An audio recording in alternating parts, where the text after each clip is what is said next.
Primeira coisa que você precisa fazer, depois de iniciar o seu projeto, é clicar lá em cima no canto superior esquerdo, na janela Efeitos. Posteriormente, selecione nas opções de títulos, qualquer um que seja uma composição Fusion, e arraste para dentro da sua linha de tempo. Mantenha o título selecionado e vá até a janela do inspetor.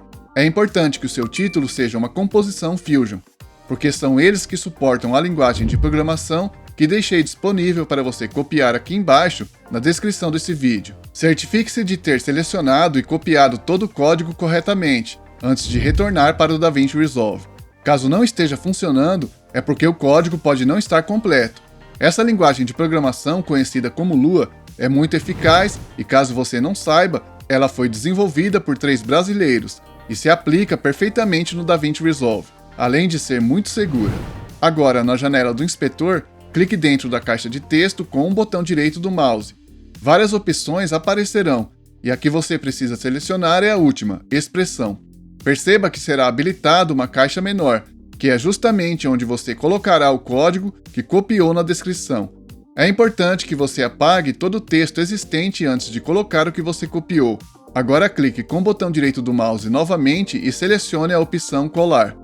Pronto, você já tem o cronômetro funcionando. Basta clicar em reproduzir para conferir a mágica acontecer. Ainda existem alguns macetes que é bom que você saiba. O primeiro é que se o seu projeto estiver em um FPS, frames por segundo, diferente de 24, será necessário fazer a alteração diretamente no código. Encontre o número 24 que está bem no início do código e altere-o de acordo com o andamento do seu projeto. Por exemplo, se for 30, altere para 30 e se for 60, faça o mesmo procedimento. Perceba que fiz questão de deixar um aviso dentro do código, indicando a necessidade de manter o valor conforme o FPS do seu projeto. Feito isso, clique em reproduzir e certifique-se de que o andamento do seu cronômetro está no tempo certo. Caso contrário, use as teclas de atalho Shift 9 para abrir as definições de projeto e conferir a sua taxa de quadro da linha de tempo. Caso queira que o cronômetro passe de progressivo para regressivo, faça o seguinte procedimento. Clique dentro do código e mantenha a seta para a direita do seu teclado pressionada, até encontrar a área onde está a recomendação de alterar de False para True, para mudar o andamento. Se você quiser que o seu cronômetro passe a contar de forma regressiva, escreva a palavra True.